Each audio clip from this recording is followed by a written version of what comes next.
ఇంకోటి ఏంటంటే పక్కన షాప్ ఉంది కదా మీ షాప్, అక్కడ ఏమన్నా మీకు గిరాకీ మాకు ఇబ్బంది అవుతుందమ్మా. నేను ఉన్న మాట ఉన్నట్టు చెప్తున్నాను అందరికీ ఇచ్చిన వల్ల, అందుకని ఏం లేదు నాన్న. ఇంకోటి ఏంటంటే రేట్లు కూడా ఎక్కువ అని అంటున్నారు కదా. రేట్లు ఏమి ఎక్కువ లేవు నాన్న. ఏంటంటే వస్తువుల రేట్లు కూడా పెరిగినాయి కదా, ఆయిల్ రేట్లు, బియ్యం రేట్లు అన్నీ పెరిగినాయి కదా. దాని నుంచే పెట్టుకున్నారు, వాళ్ళ కష్టం రావాలి కదా, దాని నుంచే పెట్టారు రేట్లు. ఎన్ని రోజుల నుంచి నడుపుతున్నారు ఇలా? ఆవిడ రేట్లు పెంచి ఒక 20 రోజులు 15 రోజులు అయింది అంతే. అప్పటి వరకు 100 రూపీస్.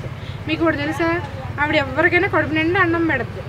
ఎలాగనుకున్నారు, ఈ క్రౌడ్ లేకముందు, ఈ యూట్యూబ్ వాళ్ళు లేకముందు ఒక లేబర్ అనేటోళ్ళు, కష్టపడేటోళ్ళు ఈవిడ దగ్గరికి వచ్చి తినేటోళ్ళు భోజనం. ఎందుకంటే నాన్ వెజ్ ఒకసారి వేసినా వెజ్ వేసుకుని కడుపు నిండా తినండి అమ్మ అని చెప్పేది. ఎలాంటి మగవాళ్ళైనా కనీసం ఒక ప్లేట్కి డబ్బులు ఇచ్చైనా 2 ప్లేట్లు రైస్ తినేవారు ఈవిడ దగ్గర. ఈ యూట్యూబ్ వాళ్ళు వచ్చాకే ఆవిడని తీసి బయట వేసేది అంతే, అంతకన్నా ఏం లేదు. కారణం అవునమ్మా, అంతే, అంతకన్నా ఏం లేదు. ఆ సినిమా వాళ్ళు కూడా ఎక్కువ ప్రాబ్లం. సినిమా వాళ్ళు రావడానికి కూడా అలాగే కారణం, యూట్యూబ్ వాళ్ళే కారణం నాన్న. ఆవిడ ఎప్పుడు పెట్టే చెయ్యి ఆవిడది, కడుపు తినండి. ఎవరితోనే బాగానే ఉంటారమ్మా. ఆవిడ ఒకడు వస్తే ఏదో ఒకరు గొడవది, ఏదో వస్తుంది, ఏదో అమ్ముకుంటుంది, వెళ్ళిపోతుంది. ఇగో 13 సంవత్సరాల నుంచి కూడా ఆవిడదే గిరాకీ ఎక్కువ ఈ గల్లీలో ఎప్పుడూనే. ఈ యూట్యూబ్ వచ్చిన తర్వాత కాదు, ఇప్పుడు వచ్చిన తర్వాతే తగ్గిపోయింది ఆవిడది. ఎందుకనుకున్నారు, ఆవిడ పెరిగిపోయి ఆవిడని ఇచ్చేయనివ్వట్లా. లేకుంటే రోజుకి ఆవిడ 150 కిలోలు, 170, 200 కిలోల రైస్ వండిన రోజులు కూడా ఉన్నాయి. వీళ్ళు రాకముందు 11ంటికి వచ్చేటోళ్ళు, 11, 12 సాయంత్రం ఇక్కడే ఉండేవారు. కొండాపూర్లో ఉండేటోళ్ళు. ఉదయం 11ంటికల్లా వచ్చేసేవారు రెడీ చేసుకుని. రావడంతో 4ంటికల్లా చక్క పెట్టుకుని వెళ్ళిపోయేవారు.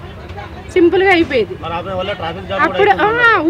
అప్పుడు కూడా ఇదే గిరాకీ చేసుకుంది ఆవిడ. అప్పుడు కూడా ఇదే గిరాకీ చేసుకుంది ఆవిడ. అయితే ఇంకా ఏమైందంటే కొండాపూర్లోని ఇల్లు వాళ్ళు అపార్ట్మెంట్ కట్టుకుంటాం, ఖాళీ చేయమంటే మీ ఎప్పుడు ఆల్విన్ దగ్గర మామూలుగా ఏదో ఇది కొనుక్కున్నారు. చెరువులో పెద్ద రేకుల రూమ్ కొనుక్కుని అక్కడి నుంచి రావడం లేట్ అయిపోతుంది. ఇప్పుడు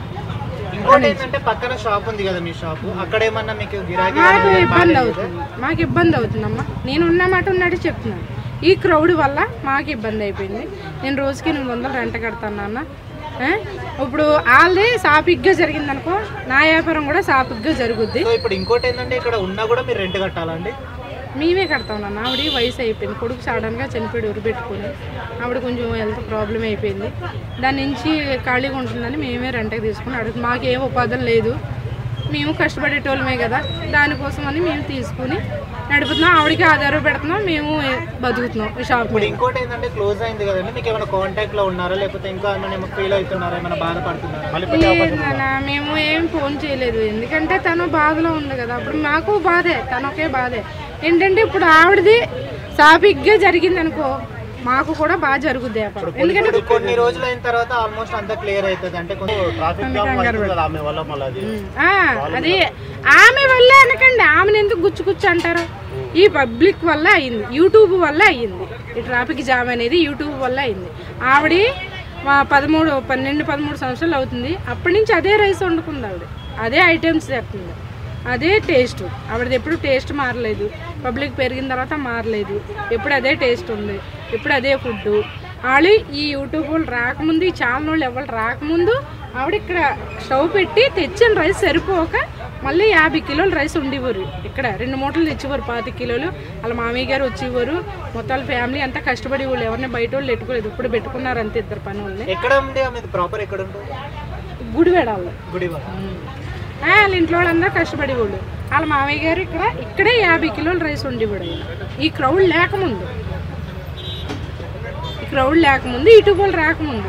యూట్యూబ్ వాళ్ళు వచ్చిన తర్వాత ఏమైందంటే ఆవిడ వ్యాన్ దగ్గరనే చప్పట్లు కొట్టడం, ఆవిడకి విజిల్ వేయడం, అంటే ఇక్కడ ఏదో జరుగుతుంది అని ఈ జనం అందరూ ఆ పైకి ఎక్కడం, తిన్నోళ్ళు కూడా ఈ గల్లీకి వచ్చి ఆగిపోవడం, వీడియోలు తీయడం, ఫోన్లో తీయడం, పెట్టడం అయింది.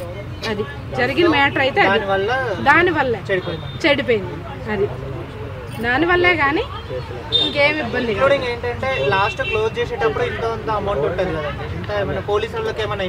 లేదు. మేము ఎవరికి జిహెచ్ఎంసీ వాళ్ళకి 1 రూపాయి ఎవరు, పోలీసు వాళ్ళకి 1 రూపాయి ఎవరు, ఏదో ప్రభుత్వం బతకమని ఇచ్చిందండి. అదే ఇలాగా వీళ్ళు ఎప్పటి నుంచో పోరాడి తెచ్చారు. మేమైతే 4 సంవత్సరాలు అయింది వచ్చి. వీళ్ళు ఎప్పటి నుంచో పోరాడి పెట్టుకుంటున్నారు. తీసేయమంటే తీసేస్తాం, వెళ్ళిపోతాం. మళ్ళా ఏదో ఒకటి పెట్టి మళ్ళీ ఏదో ఒకటి బతిమలు ఆడుకొని ఎంతమందో కాళ్ళు పట్టుకుని మళ్ళీ తెస్తారు, మళ్ళీ పెడతారు. అది నాన్న ఆవిడ వల్ల ఏం తప్పలేదు, గల్లీ వాళ్ళ వల్ల తప్పలేదు, పోలీసు వాళ్ళ తప్పలేదు. యూట్యూబ్ వాళ్ళే మొత్తం ఆవిడని ఇది చేసి ఆవిడకి ఎప్పుడు ఉండే గిరాకీ, అది ఎప్పుడు అదే గిరాకీ. నేను కుమార్ ఆంటీ గారి ఫుడ్ కోసం వచ్చాను, భీమవరం నుంచి వచ్చాను నేను. బట్ ఇక్కడైతే లేదు, ప్రజెంట్ తీస్తుంది ట్రాఫిక్ ఇష్యూస్ వల్ల. తెలంగాణ పోలీసు సో వీళ్ళు ఏంటంటే వాడికి మొత్తం ఏం జరిగిందో నాకు తెలీదు. సో ఆవిడైతే లేదు ఇక్కడ. సో నేనైతే భీమవరం నుంచి వచ్చా ఫుడ్ తిన్నామని, ఓన్లీ ఫుడ్ కోసం వచ్చాను నేను. సో ఇక్కడైతే ఆవిడ లేరు, అదేనండి షాపు. సో చూసి ఎప్పుడన్నా లేదు, ఇదే ఫస్ట్ టైం చేయడం. ఇప్పుడు ఇక్కడ టేస్ట్ చేస్తున్నారు కదండి, ఇదేంత రేట్ ఉంది, అక్కడ ఎంత? అక్కడైతే మొత్తం నాన్ వెజ్ అంతా ఆల్ మిక్స్డ్ ఏదో ఉంటుందంట, తిందామని వచ్చాను. ఇదైతే 120 రూపీస్ పక్కన తీసుకున్నాను. 120 రూపీస్. ఎలా ఉంది ఇక్కడ ఈ ఫుడ్? ఎలా ఇది బాగానే ఉంది. యాక్చువల్లీ వెయిట్ చేస్తాను, 2 days వెయిట్ చేస్తాను, వస్తారేమో ఆవిడ. నాకు తెలియదు ఎప్పుడు వస్తారు ఆవిడ. అంటే దేని గురించి అయి ఉంటుంది ఇష్యూ? అంటే మెయిన్ ట్రాఫిక్ కోసమని చెప్పారు, నేను సోషల్ మీడియాలో అది చూసాను. సో ఓన్లీ ఫుడ్ టేస్ట్ కోసం భీమవరం నుంచి వచ్చారు. మీ పేరు? నా పేరు Bhadra. Thank you so much. Thank you. Food ఎలా ఉండేది, అంటే రేట్ ఎలా ఉండేది? ఫస్ట్ రేట్ అయితే సేమ్ అండి, సేమ్ ఉంటుంది రేట్ ఎప్పటికి కూడా. 150 ఎక్కువ అని చాలా మంది. లేదు సేమ్ రేట్ అండి. ఎక్కువ రేట్ 150 రూపాయలు? లేదు 150 కాదు, సేమ్ ఎప్పుడైతే ఉంటుందో సేమ్ రేట్ వీళ్ళలాగా సేమ్ రేట్ ఉంటుంది. అసలు ఎందుకు తీసేయాల్సి వచ్చింది? అంటే ఇప్పుడు పబ్లిక్ మీద పడుతున్నారు, ట్రాఫిక్ జాము ఇది అని రెచ్చగొట్టేసి ఇక ట్రాఫిక్ మొత్తం జాబ్ అవుతుంది. దానివల్ల ఆల్రెడీ హీరో స్పందించారు కదా, ఆల్రెడీ రేవంత్ రెడ్డి కూడా సేమ్ కూడా స్పందించారు. త్వరలో చెప్తారు కదా, మీకు కూడా తెలుస్తుంది. ఆనందం అంటే ఇప్పుడు టేస్ట్ బాగుందని తింటారు అంతే. వీళ్ళకి వాళ్ళకి డిఫరెంట్ ఫుడ్ టేస్ట్ అంతే, సేమ్ ఫుడ్ సేమ్ క్వాలిటీ అన్నీ, వండడంలో డిఫరెంట్ ఉంటుంది కదా, దాని గురించి టేస్ట్ బాగా. షాపుల నుంచి లేని కేవలం కుమారి ఆంటీ షాప్ మీద ఎందుకు? కుమారి ఆంటీ టేస్ట్ అంతే డిఫరెంట్, టేస్ట్లో అనేది డిఫరెంట్ అంతే, ఏం లేదు తేడా. Same item, same food, same rice అన్నీ ఇవ్వాలి. ఎప్పుడు స్టార్ట్ చేసేవాళ్ళు, అంటే రోజులో ఎప్పుడు స్టార్ట్ చేసేవాళ్ళు? టైమింగ్ నాకు తెలియదండి, నేను 2కి అట్లా 1కి వస్తాను నేను తినాలి, అదే అన్నట్టు. మెయిన్ ఫుడ్ కోసం? ఫుడ్డే అంతే, ఫుడ్ కోసమే. అన్న నమస్తే అన్న. మనకి మేము కొత్త. ఎలా ఉండేది? చాలా బాగుండేది. అసలు ఎందుకు తీసా అంటే మీకు ఏమైనా రీజన్స్ తెలుసా? మాకు రీజన్ అయితే ఏం తెలియదు, కానీ ఎప్పుడైతే ఇక్కడ రష్ ఉండేది, ఎప్పుడు వచ్చినా మేము బాగా రష్ ఉండే అన్నట్లు. అంటే మీరు తిన్నప్పుడు అంటే రేట్స్ ఎక్కువ ఉండేదా లేకపోతే నార్మల్ రేట్లే ఉండేది? ఫుడ్ టేస్ట్ బాగుంటుంది ఇక్కడ. అన్ని కలిపి 450 రూపాయలు ఎక్కువ అనిపించలేదు. అన్ని కలిపి అన్ని కొంచెం కొంచెం వేస్తుంది. 400 ఏం తీసుకోకపోతుండే, తక్కువనే తీసుకుంటుండే, 200 150 వరకే తీసుకుంటుండే, బాగుంటుండే అన్నట్లు. అన్ని రకాలు కూడా టేస్ట్ చేస్తుండే, కానీ అన్ని రకాలు వేసుకోకుంటాం కదా, ఏదో 2-3 వేసుకుంటుంటే అదే మస్తు అనిపిస్తుంది మాకు. 400 అంటే ఎక్కువనే అవుతుంది, అంత లోపల తినట్టుంటే మనట్లు. అంటే మీకు తెలిసిన ఐడియా ప్రకారం మళ్ళీ ఒకవేళ ఛాన్సెస్ ఉందా, ఫుడ్ పెట్టే ఛాన్సెస్ ఏమైనా ఉందా? పెట్టవచ్చు అనుకుంటే, అవకాశం ఇస్తే బాగా వస్తుంది. ఇప్పుడు పక్కన ఫుడ్ సెంటర్ నుండి అక్కడ తినొచ్చు, ఇక్కడ అక్కడికంటే ఇక్కడ కొంచెం టేస్ట్ ఎక్కువ అనిపిస్తుంది కాబట్టి మంచిగా అనిపిస్తుంది, తింటున్నాం. అంటే ఇది హోమ్లీ ఫుడ్ లా ఉండేదా ఇంకేదన్నా?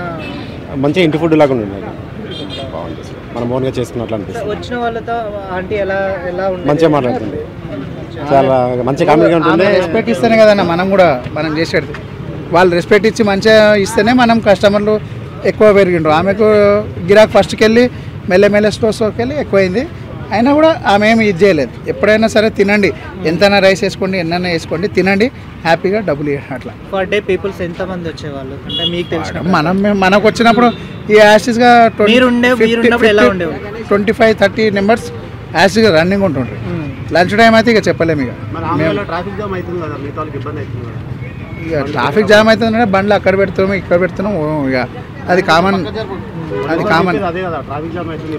సార్ ట్రాఫిక్ వాళ్ళు చెప్పింది ఏమంటే ట్రాఫిక్ జామ్ అవుతుందనే, కానీ మరి ఇప్పుడు వచ్చినప్పుడు ట్రాఫిక్ అయితే జామ్ అవుతాయి కదన్నా, బండ్లు అయితే నెత్తిమినట్టుకొని తినరు కదా కస్టమర్స్. సార్ వాళ్ళు కూడా కోఆపరేషన్ చేస్తే ఆమె ఇప్పుడు బతుకుతున్నారు, వాళ్ళు కూడా బతకాలి కదా, అందరు బతుకుతున్నారు. ఇక్కడ ఆమె ఒక్కనే డిమాండ్ చేయరాదు కదా, మనం కూడా కస్టమర్ అంటే ఫుడ్ బాగుందని మనం ఏడైనా సరే మనం ఏడుకోయినా ఫుడ్ బాగుందని కదా వచ్చేది. మనకు 10 రూపాయలు ఎక్కువైనా సరే ఫుడ్ హోమ్లీ ఫుడ్ ఉండాలి, మంచిగా ఉండాలి, రెస్పెక్ట్ బాగుండాలని వస్తాం. వాళ్ళే అరేతురా అంటే మనం రాము కదన్నా అన్ని పైసలు ఇచ్చేసి. అంటే ఇక్కడ ఓన్లీ ఆంటీ వాళ్ళు వాళ్ళ ఫ్యామిలీ వాళ్ళు ఉండేవాళ్ళ లేకపోతే ఇంకేమన్నా అంతా పర్సనల్ మనకేం అంటే తెలుసు. కాదు, మీరు చూసిన ప్రకారం అయితే ఇక్కడ మనం ఏమన్నా రీజన్ గా ఏం లేదు, కింద work మనకు చేసే వాళ్ళు ఎవరైనా అంతగానం రీజన్ మాకు తెలియదు.